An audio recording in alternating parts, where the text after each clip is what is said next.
In a quaint village nestled at the foot of a renowned hill, there resided a man named Amadi. Amadi was a prosperous entrepreneur who had been married to his beloved wife, Nkem, for many years. Despite their loving relationship, they were unable to have children, a fact that weighed heavily on Nkem. Every night, she prayed fervently for a miracle, hoping that one day her prayers would be answered. In her distress, she sought advice from her only sister, Ngozi, who proposed that her daughter, Kayamaka, should come live with them to alleviate her burdens. Kayamaka was just a child when she moved in with her aunt Nkem, who cared for her as if she were her own daughter. Over the years, Kayamaka blossomed into a stunning young woman, cherished deeply by her aunt. She helped with household chores, brought joy and laughter into the home, and became an integral part of their family. Nkem and Kayamaka would often spend afternoons together, talking and sharing stories, their bond growing stronger each day. One evening, Amadi summoned his wife to inform her of his intention to take a second wife. This news devastated Nkem, and she wept bitterly. Although Nkem was heartbroken, she understood how important having children was to her husband and reluctantly agreed. Unbeknownst to Nkem, the woman Amadi intended to marry was her niece, Kayamaka. Amadi, unsure of how to break this news to his wife, consulted Ngozi, who suggested that he marry her daughter instead of an outsider. Driven by envy of her sister's successful marriage, Ngozi saw this as an opportunity to secure a prosperous future for her daughter and herself. She had always harbored a deep-seated jealousy towards Nkem, and this was her chance to exact some form of twisted justice. Amadi, desperate for a child, agreed to Ngozi's suggestion. He reasoned that since Kayamaka was already part of the family, Nkem would eventually accept the arrangement. He spent many sleepless nights trying to justify his decision, hoping it would bring him the happiness he longed for. He envisioned a future where his home would be filled with the laughter of children and the pitter-patter of tiny feet. On the day of the marriage ceremony, Nkem discovered the truth, which shattered her heart. Confronting her sister, Nkem was met with laughter and a callous remark that she should be grateful it was Kayamaka marrying her husband and not a stranger. Feeling utterly betrayed, Nkem withdrew into herself, locking herself in her room and refusing to eat. Meanwhile, Kayamaka, now Amadi's wife, paid little attention to her aunt, as she was preoccupied with her new role. She reveled in the luxuries that came with being the wife of a successful man and began to distance herself from Nkem. Kayamaka enjoyed the attention and admiration she received from the villagers, who were curious about her sudden rise in status. As time passed, Kayamaka grew increasingly jealous at the thought of sharing her husband with Nkem. She often had dreams of Nkem reclaiming her place in Amadi's heart, which fueled her insecurities. Eventually, Kayamaka became pregnant, and both Amadi and Ngozi were overjoyed, anticipating the birth of a long-awaited child. As Kayamaka's pregnancy progressed, she began having unsettling dreams in which Nkem attempted to harm her unborn child. Terrified, she convinced Amadi to send Nkem away, accusing her of witchcraft.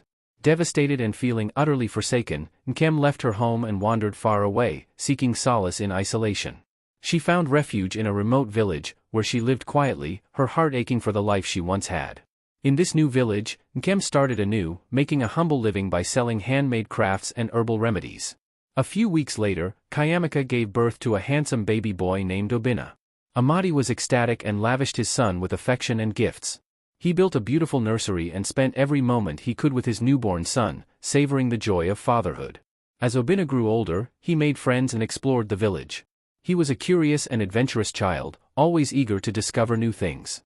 One day, while playing in the forest, Obinna stumbled upon a plate of food and, despite his friends' warnings, ate it. He immediately fell into a deep, unresponsive sleep. Panicked, his friends ran to inform Kayamaka, who was beside herself with worry. She had always been a superstitious woman and feared that the old legends about the forest were true.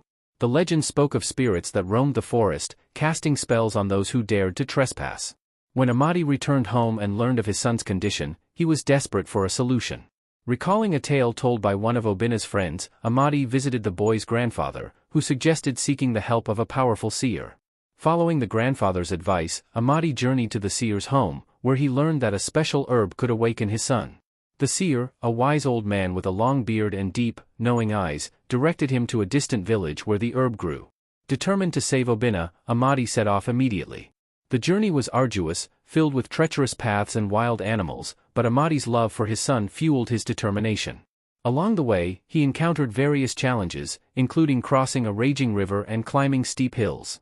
Each obstacle made him more resolute in his quest. Upon arriving, he encountered a kind farmer who agreed to help him.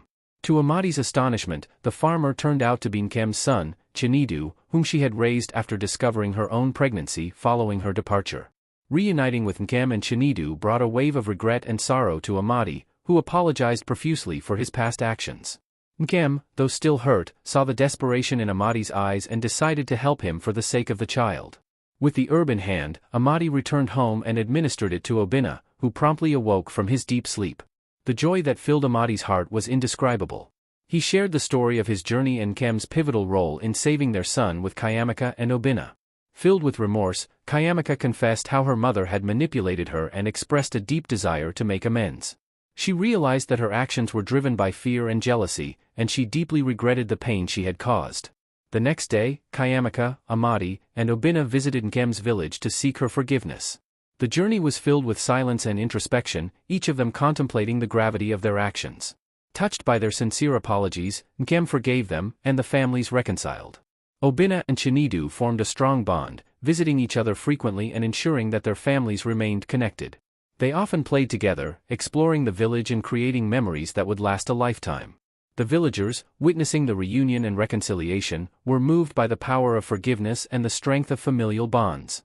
They often spoke of the story as a testament to the resilience of the human spirit and the importance of compassion.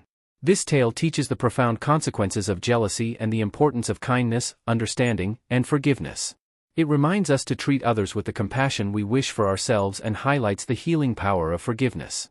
The story serves as a poignant reminder that even the deepest wounds can heal with time, understanding, and genuine remorse. Over time, Nkem and Kayamaka rebuilt their relationship. Nkem would often visit Kayamaka, Amadi, and Obinna, bringing with her homemade treats and stories from her village. These visits became a source of joy and healing for both women, as they shared laughter, tears, and memories. Kayamaka, now a mother herself, began to understand the depths of Nkem's pain and the strength it took to forgive. Thank you for joining us for this story. We hope it resonated with you and provided valuable insights into the complexities of human relationships. The moral of the story is clear: jealousy can lead to grave consequences, but love and forgiveness have the power to heal even the deepest wounds. Don't forget to like, subscribe, and leave a comment. Your support helps us continue to share meaningful stories. See you in our next story.